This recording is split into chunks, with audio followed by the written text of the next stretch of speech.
नमस्कार, स्वागत है आपका दिल्ली एनसीआर दिन भर में आपके साथ। मैं हूं मुकेश गुप्ता। आइए बुलेटिन की शुरुआत करते हैं। सबसे पहले एक नजर डाल लेते हैं अभी तक की हेडलाइंस पर। दिल्ली सरकार ने बेसहारा बुजुर्गों के लिए बनाया सीनियर सिटीजन होम, तीर्थ यात्रा पर भी भेजने का ऐलान। कंस्ट्रक्शन वर्कर्स को दिल्ली सरकार का तोहफा, 23,256 वर्कर्स के खाते में भेजे गए 5-5 हजार रुपए। दिल्ली एनसीआर समेत पूरे उत्तर भारत में भीषण गर्मी का प्रकोप, हीट वेव को लेकर ऑरेंज अलर्ट।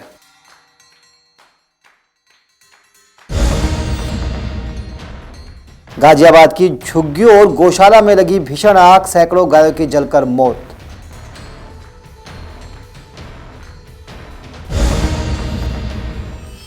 मौर्या एन्क्लेव में पत्नी ने की पति की गला घोंटकर हत्या, जुर्म छिपाने के लिए रची साजिश। अब खबरें विस्तार से। राजधानी दिल्ली में बेसहारा बुजुर्गों के लिए दिल्ली सरकार अब सहारा बनकर सामने आई है। जी हां, दिल्ली के मुख्यमंत्री अरविंद केजरीवाल ने बाबा साहब भीमराव अंबेडकर के नाम पर रखे गए एक समुदाय के दौरान कहा कि दिल्ली सरकार न सिर्फ इन बेसहारा बुजुर्गों का ख्याल रखेगी बल्कि इनके लिए तीर्थ यात्रा का भी विशेष प्रावधान करेगी। आपको दिखाते हैं कि दिल्ली के बेसहारा बुजुर्गों के लिए कहां पर नया शेल्टर होम बनाया गया है और इस होम में क्या कुछ खास रहने वाला है। दिल्ली की केजरीवाल सरकार प्रदेश के बेसहारा बड़े बुजुर्गों का सहारा बनी है। मुख्यमंत्री अरविंद केजरीवाल ने वृद्धा आश्रम में रहने वाले बुजुर्गों के लिए दिल्ली में चौथे सीनियर सिटीजन होम का उद्घाटन किया। दिल्ली सरकार ने इसका नाम बाबा साहब डॉक्टर भीमराव अंबेडकर वरिष्ठ नागरिक निवास रखा है। इसके उद्घाटन को लेकर दिल्ली के सीएम अरविंद केजरीवाल ने कहा है कि हमारे जिन बुजुर्गों के पास रहने के लिए अपना घर नहीं है, उन्हें हम कभी घर की कमी महसूस नहीं होने देंगे। इस सीनियर सिटीजन होम में विभिन्न प्रकार की सुविधा बुजुर्गों को दी गई हैं। डॉक्टर, फिजियोथेरेपी, लाइब्रेरी के साथ ही बुजुर्गों के लिए बैलेंस्ड डाइट का भी ध्यान रखा गया है।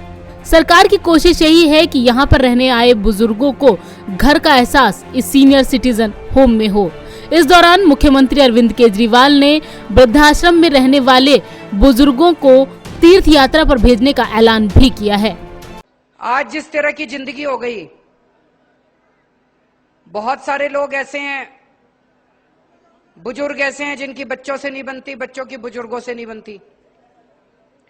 बहुत सारे बुजुर्ग ऐसे हैं जिनके बच्चे नहीं है बुढ़ापे में देखने वाले। कई कारणों की वजह से कई बुजुर्गों को अपना घर छोड़ना पड़ता है बुढ़ापे में। उनकी देखरेख करने वाला कोई नहीं होता। और ये कोई जरूरी नहीं कि गरीबों में ही है, कई बहुत अच्छे अच्छे परिवारों के बुजुर्ग जो हैं, उन बुजुर्गों को भी बुढ़ापे में देखने वाला कोई नहीं होता। बच्चे ख्याल नहीं रखते। आजकल की जिंदगी ऐसी हो गई। ऐसे सभी लोगों के लिए ये जो निवास स्थान बनाए हैं हमने, आज ये चौथा बनाए। अभी मेरे को हमारे सेक्रेटरी साहब बता रहे थे कि और 9 टोटल 9 बन जाएंगे दिल्ली में। 1000 के करीब लोग रह सकेंगे, और भी बनाएंगे, कमी नहीं होनी। इस मौके पर दिल्ली सरकार के समाज कल्याण मंत्री राजेंद्र पाल गौतम भी मौजूद रहे। दिल्ली सरकार बुजुर्गों को फ्री में तीर्थ यात्रा करा के लाती है। कई सारी जगह है, द्वारका जी है, हरिद्वार ऋषिकेश है, मथुरा वृंदावन है, अयोध्या है, अजमेर शरीफ है, रामेश्वरम है, पुरी जी है, शिरडी बाबा जी है। कई जगह तीर्थ यात्रा करा के लाती है। आप जहां भी जाना चाहो अपने आप को रजिस्टर कर लो वेबसाइट पे जाके। आपको घर से लेके लाना ले जाना, ट्रेन, एसी ट्रेन में ले जाते हैं, एसी होटल में रुकवाते हैं, सारा खाना पीना सब फ्री है। अच्छे से बुढ़ापे में तीर्थ यात्रा करके आओ, बहुत अच्छा लगेगा। मैं कईयों को जो तीर्थ यात्रा करने गए थे उनको ट्रेन में छोड़ने जाता हूं। जब वो आते हैं वापस, उनको लेके आते हैं हम, इतने खुश होते हैं वो, इतने खुश होते हैं। तो जितने भी बुजुर्ग मेरी आवाज सुन रहे हैं, सारे जने अपने आप को रजिस्टर करो और सब लोग तीर्थ यात्रा करा के लाओ। और इन जो बुजुर्गों के लिए निवास स्थान बना रहे हैं, इनमें भी जितने लोग रहेंगे सबको हम तीर्थ यात्रा पे लेके जाएंगे, उनकी मनपसंद की तीर्थ यात्रा पे लेके जाएंगे। कांति नगर में शुरू हुआ ये दिल्ली का चौथा बाबा साहब भीमराव अंबेडकर वृद्धाश्रम है। दिल्ली सरकार बेसहारा बुजुर्गों के लिए ऐसे कुल 9 सीनियर सिटीजन होम बनाने की योजना पर काम कर रही है। ये 5 वृद्धाश्रम भी जल्द ही शुरू होने की उम्मीद है, जिससे दिल्ली के बेसहारा बुजुर्गों को राहत मिलेगी। नवोदय टाइम्स के लिए संगीता सिंह की रिपोर्ट, दिल्ली। कंस्ट्रक्शन साइट्स पर रजिस्टर्ड मजदूरों के लिए दिल्ली सरकार ने एक बड़ी सौगात दी है। जी हां, दिल्ली के करीब 23,000 से ज्यादा रजिस्टर्ड मजदूरों के खाते में दिल्ली की आप सरकार ने 5-5 हजार रुपए ट्रांसफर किए हैं। ये वो मजदूर थे जो प्रदूषण की वजह से काम नहीं कर पा रहे थे, यानी कि इन साइट्स पर रोक लगा दी गई थी, जिस वजह से मजदूरों के पास करने के लिए काम नहीं था। इन मजदूरों को आर्थिक सहायता देते हुए दिल्ली सरकार ने कहा कि सरकार लोगों का हर स्तर पर ख्याल रखती है।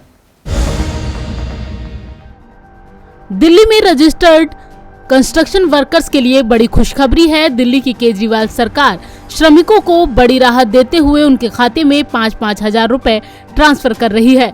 दिल्ली सरकार ने उन 23,256 श्रमिकों को 11 करोड़ 6 लाख रुपए का अनुदान जारी किया है, जो हाल ही में वायु प्रदूषण के कारण यहां पर कंस्ट्रक्शन वर्क पर लगे प्रतिबंध से प्रभावित हुए थे। दिल्ली के उप मुख्यमंत्री मनीष सिसोदिया ने कहा है कि दिल्ली सरकार ने सभी रजिस्टर्ड कंस्ट्रक्शन वर्कर्स को शहर में वायु प्रदूषण को रोकने के लिए सर्दियों के दौरान लगाए गए निर्माण प्रतिबंध के कारण काम के नुकसान के लिए 5,000 रुपए का अनुदान देना शुरू कर दिया है। डिप्टी सीएम मनीष सिसोदिया ने कहा कि पहले चरण में सरकार ने नवंबर में प्रतिबंध की घोषणा के तुरंत बाद दिल्ली भवन और अन्य निर्माण श्रमिक कल्याण बोर्ड के साथ पंजीकृत 4,92,000 श्रमिकों को 245 करोड़ की सहायता प्रदान की थी। इसके बाद इस साल होली पर 83,000 श्रमिकों को 41 करोड़ 9 लाख रुपए की राशि वितरित की गई। वहीं अब 23,000 से अधिक निर्माण श्रमिकों को 11 करोड़ 6 लाख रुपए की राशि वितरित की गई है, जिन्होंने अपने बैंक खाते को सफलतापूर्वक अपडेट किया है। ये सहायता राशि 2 वर्किंग डेज के भीतर श्रमिकों के खातों में पहुंच जाएगी। ये राशि 24 नवंबर 2021 से पहले निर्माण बोर्ड के साथ पंजीकृत सभी निर्माण श्रमिकों को दी गई है। साथ ही 23 मार्च 2022 तक बैंक संशोधन पूरा करने वाले प्रत्येक निर्माण श्रमिक को वर्तमान किश्त में 5,000 रुपए मिले हैं। आपको बता दें कि दिल्ली में लगभग 1.1 मिलियन कंस्ट्रक्शन वर्कर्स हैं, जिनमें से 9 लाख श्रमिक कल्याण बोर्ड के साथ पंजीकृत हैं। दिल्ली सरकार ने अब इन सभी निर्माण श्रमिकों से अपील की है कि वे कल्याणकारी योजनाओं का लाभ उठाने के लिए जल्द से जल्द दिल्ली भवन एवं निर्माण श्रमिक कल्याण बोर्ड में अपना पंजीकरण कराएं। नवोदय टाइम्स के लिए संगीता सिंह की रिपोर्ट, दिल्ली। दिल्ली के लोगों को फिलहाल गर्मी से राहत मिलती हुई नजर नहीं आ रही। आपको बता दें कि दिल्ली का तापमान एक तरफ जहां 44 डिग्री है, तो वहीं दिल्ली से सटे गुरुग्राम में भी लोगों का गर्मी से बुरा हाल है। हालांकि मौसम विभाग ने कुछ राहत भरी खबरें देते हुए कहा है कि दिल्ली में अब 12 अप्रैल के बाद कुछ ठंडी हवाएं चलेगी। हालांकि दिल्ली के अंदर मानसून कब आएगा, इसको लेकर अभी कोई खबर सामने नहीं आई है। देखिए खास रिपोर्ट। आप देख रहे हैं नवोदय टाइम्स पंजाब केसरी टीवी। बढ़ती गर्मी की वजह से लोग बेहाल हैं, लेकिन आने वाले दिनों में मौसम किस तरीके का रहने वाला है, हमारे साथ मौसम वैज्ञानिक आर.के. जिनामणि जी हैं। जिनामणि जी, लगातार अप्रैल का महीना चल रहा है, जिस तरीके से तापमान बढ़ता जा रहा है, आने वाले दिनों में मौसम की अगर बात करें तो किस तरीके का रहने वाला है? देखिए, अभी जो पंजाब में तो ज़्यादा नहीं हीट वेव है, ज़्यादा हरियाणा दिल्ली में है। पंजाब में अगर अमृतसर देखेंगे अभी भी 40 क्रॉस नहीं किया।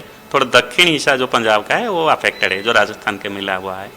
लेकिन दिल्ली हरियाणा में 41-44 चल रहा है। सफदरजंग भी 41.6 है। आज भी 1 डिग्री राइज होगा, 1 से 2 डिग्री। तो दिल्ली में भी 43-44 हो जाएगा। सफदरजंग भी 42.6 आएगा। और ज़्यादा लंबा दिन हो गया स्पेल, इसीलिए आगे जो स्थिति है 3 दिन तक तो रहेगा। और अगर मैप की बात करें तो वही सिचुएशन है। ज़्यादा क्लाउड नहीं है, कोई हाई क्लाउड थोड़ा निकलता है, बट ये एरिया में नहीं है। गुजरात में या महाराष्ट्र में उसका बनता है। लेकिन हमारा जो मेजर हिस्सा जो हीट अफेक्टेड हुआ है, जहां हम कलर कोड इशू करें, रेड कलर जैसे राजस्थान में 2 दिन के लिए, ऑरेंज कलर 2 दिन दिल्ली के लिए, वो वहाँ कोई चांस नहीं है, लेकिन 12 से 14 तक थोड़ा ऑल ओवर दिल्ली इसमें थोड़ा क्लाउड बनने का, तो हम लोग मॉनिटरिंग कर रहे हैं, ठीक है, इसीलिए तापमान कम होने का चांस है 12 से 14 मेजर।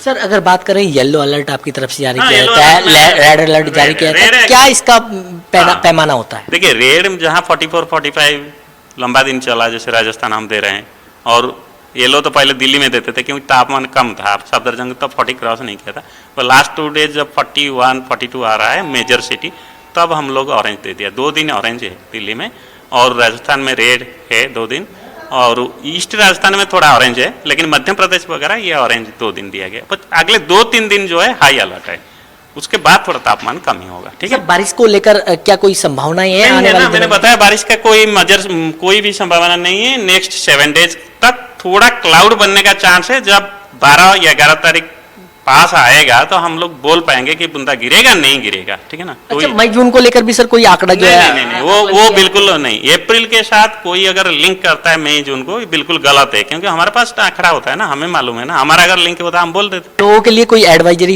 यही है कि जो मई जून में जो लोग डरते थे गर्मी को, अभी अप्रैल ये जो फेस्टिवल चल रहा है इसमें बिल्कुल प्रिकॉशन लेना चाहिए, पर्सनल सेफ्टी लेना चाहिए। आजकल बहुत गांव में हमारा ये जो चल रहा है, ये मेला का टाइम है, आप कहीं भी जाइए, ठीक है ना। सो ये टाइम में जो होता है, जैसे कहीं लाइन में मंदिर में खड़ा है कहीं, तो तापमान ऊपर कितना जोर है, तो इसलिए देख के अपने को चले, पानी पीजिए, और ज़्यादा से ज़्यादा जहाँ छाई है या जहाँ शेड है पेड़ का नीचे, वहाँ रेस्ट करिए, ठीक है। और पर्टिकुलरली जो खेती में काम करते हैं, क्योंकि पता नहीं चलता है हीट वेव कब आप गिर जाएंगे, पता नहीं चलता है, ठीक है ना। लोग इसीलिए सेफ्टी हाईएस्ट है, ठीक है ना। और एक बार अगर होता है हीट स्ट्रोक ना, बहुत फाटल होता है, सभी को मालूम है जो देखे हैं गर्मी और उसकी इम्पैक्ट, ठीक है। धन्यवाद। तो बिल्कुल ये थे मौसम वैज्ञानिक आर.के. जेनामनी, जिन्होंने नवोदय टाइम्स पंजाब केसरी के साथ खास बातचीत की। दिल्ली से कमल कुमार कंसल, नवोदय टाइम्स पंजाब केसरी टीवी। राजधानी दिल्ली से सटे गाजियाबाद के इंदिरापुरम में एक बड़ा हादसा सामने आया है। जी यहां पर झुग्गियों के अंदर बड़े पैमाने पर आग लग गई। आग की जद में झुग्गियों के ही नजदीक बनी एक गौशाला भी आ गई। इस गौशाला में दर्जनों गायें आग की वजह से जलकर खाक हो गई। गौ संचालक का कहना था कि इस गौशाला में सैकड़ों के करीब गायें थी। इसको दिखाते हैं कि पूरा घटनाक्रम क्या रहा। दिल्ली से सटे गाजियाबाद के इंदिरापुरम थाना क्षेत्र के कानावनी इलाके में उस समय अफरा तफरी मच गई जब वहां बसी हुई झुग्गियों में आग लग गई, जिससे वहां मौजूद लोगों में भगदड़ मच गई। आग इतनी तेजी से फैली कि पास में ही बनी एक गौशाला तक पहुंच गई। ऐसे में वहां मौजूद दर्जनों गायों की जलकर दर्दनाक मौत हो गई। इसके अलावा झोपड़ियों में रखे छोटे सिलेंडर भी इस आग की जद में आ गए और ब्लास्ट होने लगे। गौशाला के संचालक ने बताया कि उसकी गौशाला में सैकड़ों गाय थी जो इसकी जद में आ गई। भैया श्री कृष्णा सेवा गौशाला ट्रस्ट का राष्ट्रीय अध्यक्ष हूँ। मैं इसके कबाड़े केस में आग लगने के कारण मेरी सारी गौ माता की हत्या हो गई, जो कि जल के नष्ट हो गई है। कितनी गायें थी? भैया 100+ गायों की सेवा कर रहा था, जो कि बिना दूध देने वाले गाय। श्री कृष्ण गौ सेवा के राष्ट्रीय अध्यक्ष ने बताया कि कबाड़ में आग लगने के कारण 100 से अधिक गायों की जलकर मृत्यु हो गई है। सभी गाय बिना दूध देने वाली थी। वहीं दूसरी ओर दमकल विभाग की गाड़ियों ने मौके पर पहुंचकर आग पर काबू पाने के लिए पूरी ताकत लगा दी थी, जिसके कुछ समय बाद आग पर काबू पा लिया गया। लेकिन उस इलाके में अधिक मात्रा में झुग्गी होने के कारण और सूखा कबाड़ होने के कारण आग दूर दूर तक फैल गई, जिसके कारण इलाके में धुआं छा गया। गाजियाबाद से नवोदय टाइम्स के लिए विकास कुमार की रिपोर्ट। दिल्ली के मोर्या एन्क्लेव इलाके में एक आपसी घरेलू कलह के चलते एक बड़ा मामला सामने आया है। जी हां, यहां पर पत्नी ने पति की पजामे के नाड़े से गला घोंटकर हत्या कर दी। बाद में अपने नाबालिग बेटे की मदद से शव को एक बोरे में पैक किया और पीतमपुरा के एक पार्क में ठिकाने लगाई। हालांकि पुलिस ने बाद में इस महिला को धर दबोचा है। आपको दिखाते हैं कि इस पूरे घटनाक्रम के पीछे आखिर वजह क्या थी। राजधानी दिल्ली के मोर्या एन्क्लेव इलाके में घरेलू हिंसा से परेशान होकर एक पत्नी ने अपने पति की गला दबाकर हत्या कर दी और फिर इस पूरी वारदात को छिपाने के लिए एक सुनियोजित तरीके से साजिश भी रची। दरअसल महिला मोर्या एन्क्लेव थाने में अपने पति की शिकायत करने पहुंची। उसने बताया कि उसका पति घर नहीं लौटा है। दूसरी ओर महिला अपने कुछ जानकारों के साथ पति को ढूंढने के लिए निकली। वो पीतमपुरा के एक पार्क के बोरे के अंदर पड़ा हुआ शव ढूंढ निकाली और खुद ही इस बात की जानकारी पुलिस को दे दी, जिसके बाद पुलिस ने शव के हालात को देखकर हत्या की धाराओं में मुकदमा दर्ज कर लिया। पुलिस ने जब शिकायतकर्ता महिला से पूछताछ की तो बार बार अपने बयान बदलती नजर आई। इस दौरान पुलिस को शक हुआ और उसने इलाके के सीसीटीवी कैमरे चेक किए। कड़ाई से पूछताछ के दौरान महिला ने अपना जुर्म कबूल लिया। फिलहाल पुलिस ने शव को कब्जे में लेकर पोस्टमार्टम के लिए भेज दिया है। महिला को गिरफ्तार कर लिया गया है। पति की मौत के बाद से महिला के 2 बच्चों की देखभाल पुलिस की तरफ से की जा रही है। दिल्ली से नवोदय टाइम्स के लिए अनिल कुमार की रिपोर्ट। तो दिल्ली एनसीआर दिन भर के इस बुलेटिन में फिलहाल के लिए इतना ही। मुझे दीजिए इजाजत। नमस्कार।